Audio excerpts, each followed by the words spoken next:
Sahyadri news network channel मध्ये आपले स्वागत आहे।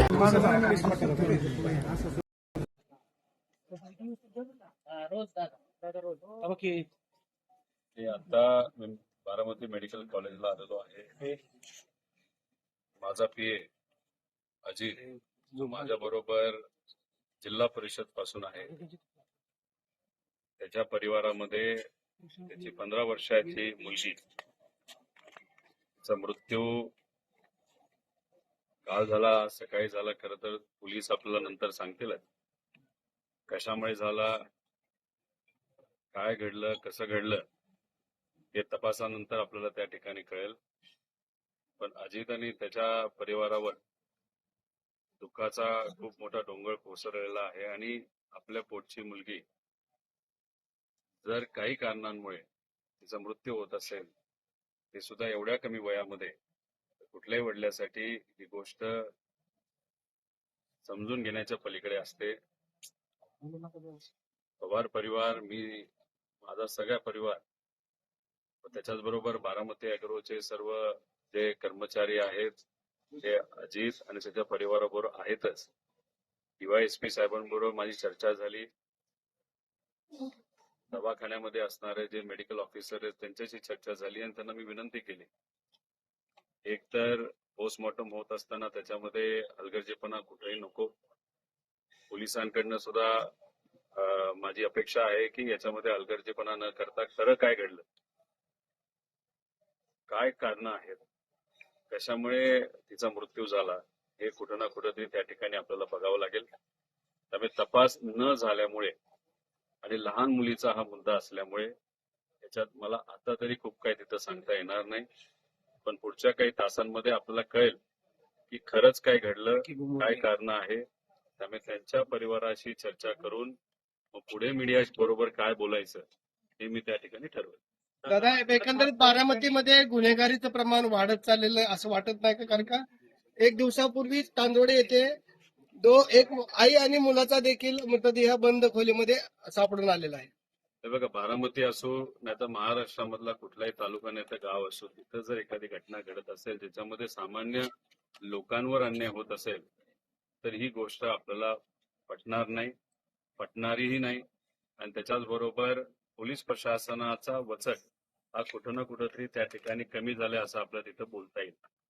पण हा जो इन्सिडेंट झालेला आहे, ही जी घटना घडलेली आहे, याच्यात खरं काय घडलंय हे आता आपल्याला सांगता येणार नाही। त्यामुळे या घटनेसाठी पोलीस प्रशासन जबाबदार आहे का हे आता तरी आपल्याला सांगता येणार नाही। पण इतर ज्या घटना ज्या घडतायत बारामतीमध्ये सुद्धा आणि इतर परिसरामध्ये कुठं ना कुठंतरी होम डिपार्टमेंट या बाबतीत कमी पडतंय हे मात्र नक्की आहे। त्याच्याच बरोबर काही दिवसांपूर्वी तुम्हाला माहित असेल, बारामतीमध्ये नवजात एक लहान मुलगी ही रस्त्यावर तिथं सापडली।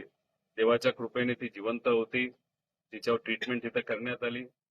मग ती मुलगी तिथं सापडली कशी? आता काही वर्षांपूर्वी अजितदादांनी स्वतः पाठपुरावा करून बारामती शहरासाठी प्रत्येक कानाकोपऱ्यात सीसीटीव्ही कॅमेरा हा मंजूर केला होता। अजितदादांनी मंजूर करत असताना बारामती शहरासाठी खूप मोठा प्रोजेक्ट तिथं मंजूर केला होता।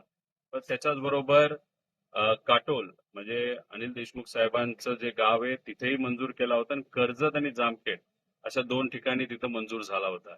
पण दुर्दैव असं या गोष्टीला अनेक वर्ष जाऊन सुद्धा कदाचित तो सीसीटीव्हीचा प्रोजेक्ट अजूनपर्यंत होम डिपार्टमेंटली मंजूर केला नाही। तर बारामतीचं नाव होतं म्हणून मंजूर नाही झालं तर वेगळं काय कारण आहे हे सांगता येणार नाही।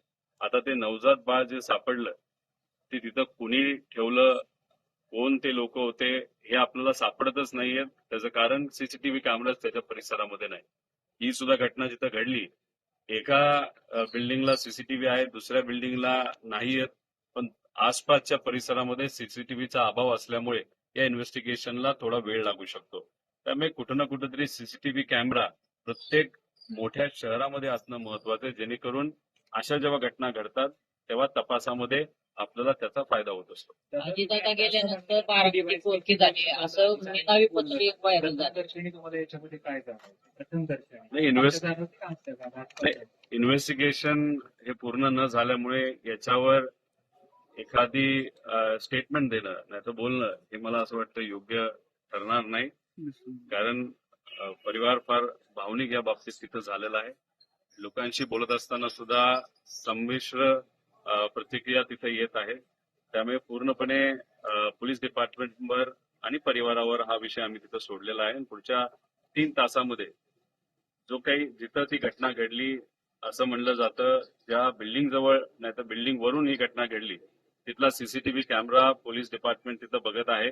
आणि मग ते बघितल्यानंतर किती वाजता ही घटना घडली असावी, मेडिकल डिपार्टमेंटकडनं सुद्धा आपल्याला किती वाजता मृत्यू झाला याचा वेळ काळ त्या ठिकाणी कळेल. आणि मग त्याच्यात आपण खरं काय घडलं हे बोलू शकतो. पण विषय एवढाच आहे, मी पोलीस डिपार्टमेंटला सांगितलेलं आहे की याच्यामध्ये कामचुकारपणा जर पोलीस डिपार्टमेंटकडनं झाला तर त्यांना त्या बाबतीत नक्कीच महागात पडेल, हे मात्र तिथं मी सांगितलेलं आहे.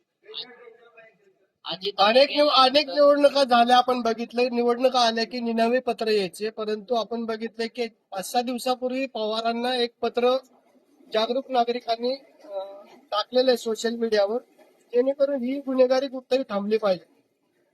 नाही, गुन्हेगारीचा मुद्दा महत्वाचा आहे. बऱ्यापैकी आम्हाला ज्या काही गोष्टी करत आहेत की आता हा इन्सिडेंट झाला म्हणून खरं तर मी बोलतोय. राजकीय इथं वक्तव्य करणं योग्य ठरणार नाही. पण जेव्हा अजितदादा होते तेव्हा गुन्हेगारी नाही प्रमाण खरं तर बारामतीमध्ये होतं.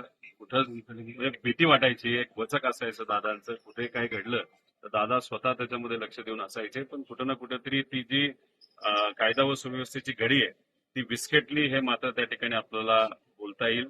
याच्यामध्ये व्यापाऱ्यांना काही लोक धमकावतायत, त्याच्याच बरोबर एक्स्टॉर्शन काही प्रमाणात वाढलेलं आहे. त्याच्याच बरोबर ज्या मृत्यूच्या, मारण्याच्या, धमकावायच्या जे काही प्रमाण आहे आपलं या बारामतीमध्ये वाढलंय, हे नक्कीच त्या ठिकाणी आपल्याला कुठेतरी जाणवतंय. ड्रग्सच्या बाबतीत आणि कायदा व सुव्यवस्थेच्या बाबतीत मी स्वतः एक बैठक एसपी साहेबांबरोबर घेतली होती. आणि ती बैठक झाल्यानंतर तुम्हाला माहित असेल 6 दिवसातच 2-2.5 कोटी रुपयाचे गांजा तिथं सापडला होता. त्याच्याच बरोबर काही चांगल्या मीडिया चॅनलच्या मदतीने व तुमच्यासारख्या प्रेसच्या लोकांनी काही स्टोरी केली होती की नॉर्मल औषधं, पेन किलर हे ड्रग्ज म्हणून वापरले जातात. आणि त्याच्यात सुद्धा एक साठा बारामतीमध्ये काही महिन्यांपूर्वी तिथं सापडला होता. त्यामुळे कुठं ना कुठंतरी अजितदादा असताना जी कायदा व सुव्यवस्थेची घडी जी आपल्या बारामतीमध्ये बसली होती नक्कीच आता विस्कटली असं आपल्याला सांगावं लागेल. त्यामुळे खोलात जाऊन डिटेलमध्ये राहून आणि कुठं ना कुठंतरी वचक, हा कितीही पोलीस अधिकारी चांगला असला तरी पोलीस प्रशासनावर आणि इतर प्रशासनावर वचक असल्याशिवाय, एक धाक असल्याशिवाय ते डिपार्टमेंट तिथं कुठंच नीट पद्धतीने काम करत नाही, हे मात्र खरं. आता ते पत्र व्हायरल झालं त्याच्यामध्ये तुमचं थेट नाव येत नाही, पण ते तुमच्याकडे केलं जातं की तुमच्याकडून सुरज चव्हाणांनी तसा आरोप केलाय. बघा, हे जे चिरकुट लोक याच्यावर जे काही वक्तव्य करत आहेत, आज ती वेळ नाही. त्यामुळे मला असं वाटतं की थोडे दिवस जाऊ द्या. माझ्या जवळच्या एका व्यक्तीची मुलगी तिथं वारलेली आहे. त्यामुळे या चिरकुट लोकांवर बोलत असताना योग्य वेळेस तिथं उत्तर देईल. आणि कधी कधी आता मी ठरवलेलं आहे की ज्यांची लेवल, बौद्धिक लेवल फार खालच्या लेवलची आहे, अशा लोकांवर न बोललेलं जास्त योग्य. त्यामुळे मोठा एखादा नेता, मंत्री असेल आणि त्यांनी जर माझं वक्तव्य केलं असेल तर त्याला उत्तर देणं हे मी जास्त उचित समजतो. ओके.